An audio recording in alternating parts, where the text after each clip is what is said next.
আসসালামু আলাইকুম।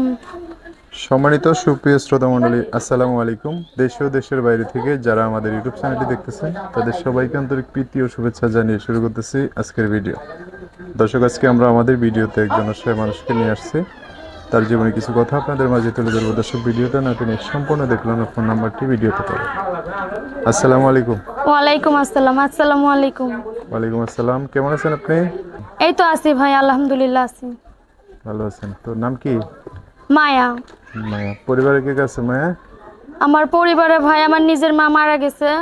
আমার বাবা আরেকটা বিয়ে করছে, তো আমার সৎ মা আছে ঘরে। আর আমরা নিজের ভাই বোন হচ্ছে 2 ভাই বোন। আমার এক ভাই আর আমি। ও, তাহলে আপন মা নাই? না ভাই, আমার আপন মা মারা গেছে।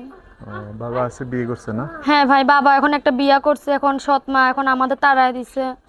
আমার নিজের মা যখন বাইসা ছিল একটা মেশিন কিনা দিছিল, তো ওই মেশিনটা আমার সৎ মা রাখা দিছে, বিক্রি করে ফেলাইছে। তখন আমি এটা বলতে গেছি, এর জন্য আমার সৎ মা আমার বাবা মিল্লা তাড়ায় দিছে আমাদের 2 ভাই বোনকে। কোন জায়গায় থাকেন এখন?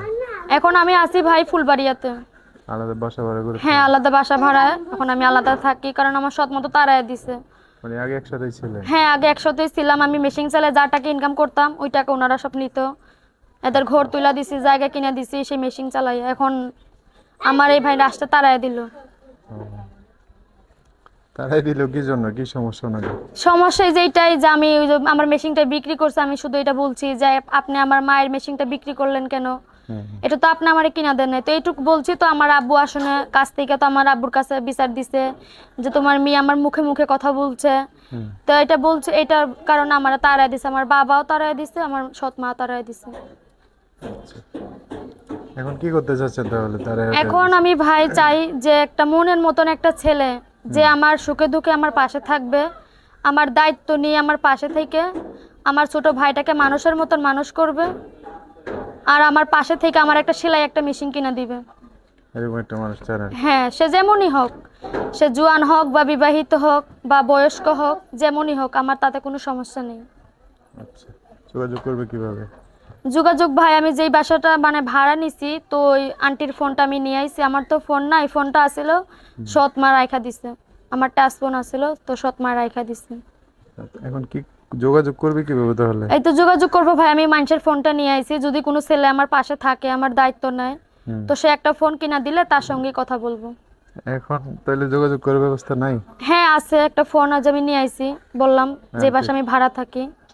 আন্টির ফোন দিলে আপনি পাবে তো? হ্যাঁ, উনি বলছে যে আমারে দেবে, কিছুদিনের জন্য ফোনটা আমারে ইউজ করতে দেবে। পরে আবার নিয়ে যাবে আর কি? হ্যাঁ। আচ্ছা, তাহলে সেই নাম্বারটা বলতে পারবেন? আপনি বলেন ভাই। আচ্ছা, আমি বলে দিচ্ছি, আমার সাথে একটু বলে দেন। হ্যাঁ, আচ্ছা।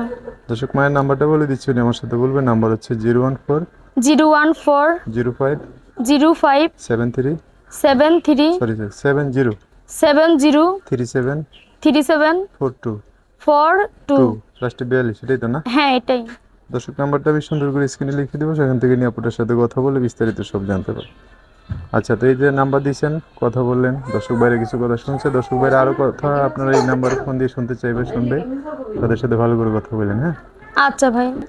দর্শক, আজকের ভিডিও পর্যন্তই। দেখা হবে নতুন কোনো ভিডিওতে। সবাই ভালো থাকবেন। আল্লাহ হাফিজ। আসসালামু আলাইকুম।